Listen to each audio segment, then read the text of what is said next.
The Rebel Capitalist Show.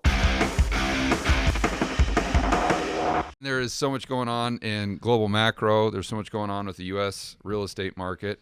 Crazy. And I know residential is a little bit different than multifamily. Yep. That's kind of your bread and butter. Mostly commercial. Yeah, right now, what's on everyone's mind are interest rates going up and mortgage rates going from pretty much 3% up to 5.2, something like that. Yep. And are rates going higher? Are they going lower? Yep.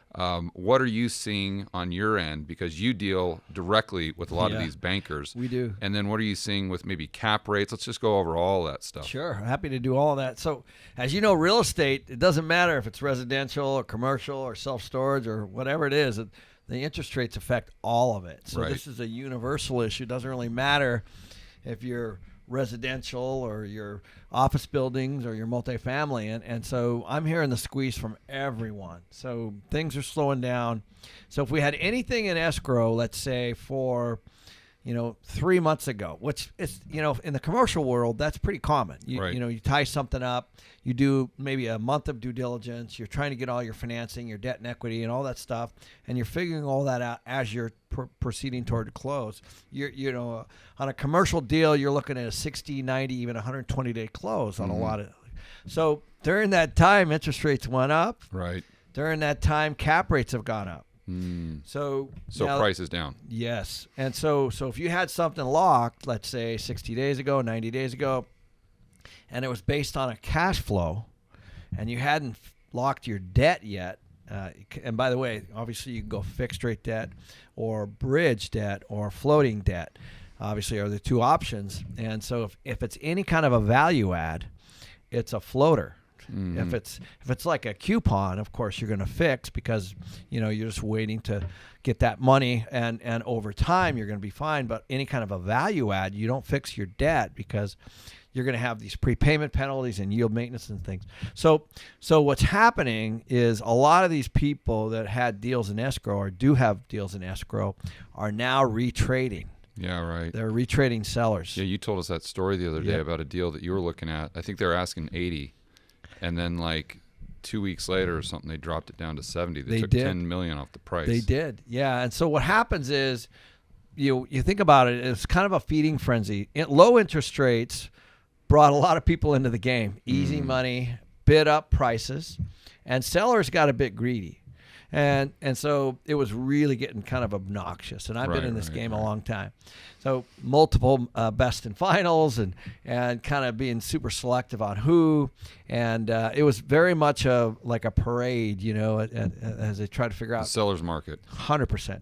Now what's happened is so the brokers now are slow. They're still trying to get listings. The brokers are kind of slow to respond, and they're still pumping the sellers with these high numbers. But the buyers are now, they're saying, listen, we're not going to pay that because our cash flow's less. Yeah, what's that saying that the sellers are always looking in the rear view mirror and the buyers are always looking through the windshield? Yeah. Something like that. Yeah. No, it's the truth. But that's why real estate moves so slowly. People always say, well, when's the market going to crash, quote unquote? And I said, well, real estate, the prices can go down in nominal terms. They can definitely go down in real terms, adjusted for inflation. But rarely does the real estate market, quote unquote, crash. Yeah. Like even if we go back to 2006, it took 6 years to go from the peak to the trough. Yep. So I think people have to recognize that. But it doesn't mean that prices can't go down. And I guess that's what you're seeing with multifamily. Do you think that'll flow over into residential? I do. And it already has started. It's just kind of, there's two things happening on residential because, as you know, we're also in that game a little bit. One is prices have gone up a lot. And so very differently when somebody's trying to get a residential loan, let's say, either to move in themselves or potentially to throw an Airbnb or a renter in, they look at the person. They look at their individual credit and all those kinds of things and their assets. On the commercial side, they look at the project. Right. Because the project pays back the debt. And they do that, of course, on the residential side. But so as you've had these, affordability has gone way down and prices have gone way up, and now the interest rates have gone up. Those two things have been bad for residential, so it's slowing down the market. Because you've got two equations there. You've got demand and supply. And I think most people get super fixated on one or the other. Yes. So if you're bullish, you're always saying, well, supply is low, low, low, low. And if you're bearish, you're saying, yeah, but aggregate demand is going to come down because purchasing power goes down.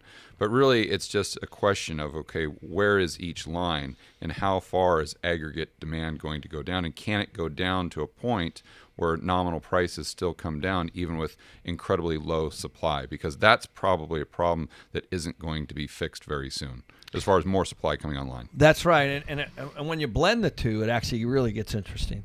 So as an example, one of the things that I always watch for is I'm looking at what are the home prices, right next door. Right. And if home prices were, let's say, 600 2 years ago, and now they're 800, 900, all of a sudden that mortgage is higher. But now with interest rates, that mortgage is a lot higher. So when you compare that with the nominal rent rate, so those are the two things that I look for. So, as big of a delta as possible. Yes, and the thing is because prices are high on residential and interest rates, you're talking about a lot more on the payment. If you look at the two with rent growth, a lot of focus is on rent growth, and that has been kind of out of control in a lot of markets.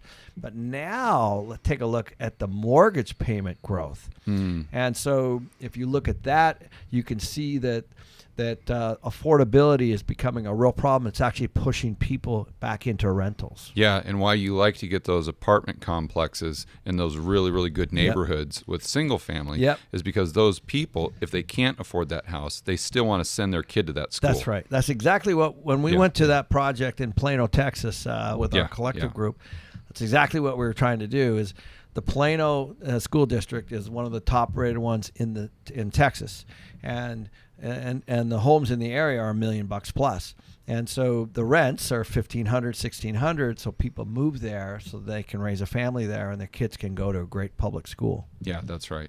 And talk to us about your strategy that you've been very successful with, where you don't really go in and buy these A properties, apartment complexes. You kind of like the B.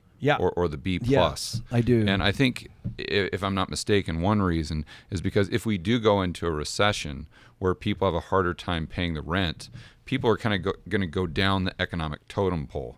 But if you start at the top and people have to go down that totem pole, those rental units at the top are going to go vacant. That's but the ones at the bottom still have those people from the upper level coming back down to them. So as we head into this recession or stagflation or whatever you want to call it, people start to look at canceling their gym memberships.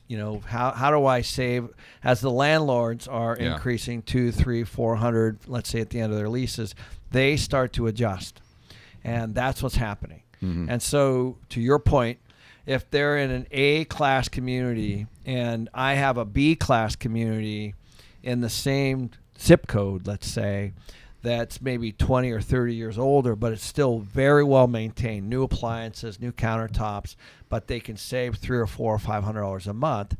That's why I think it's best to be in that middle tier. Yeah, right. Absolutely.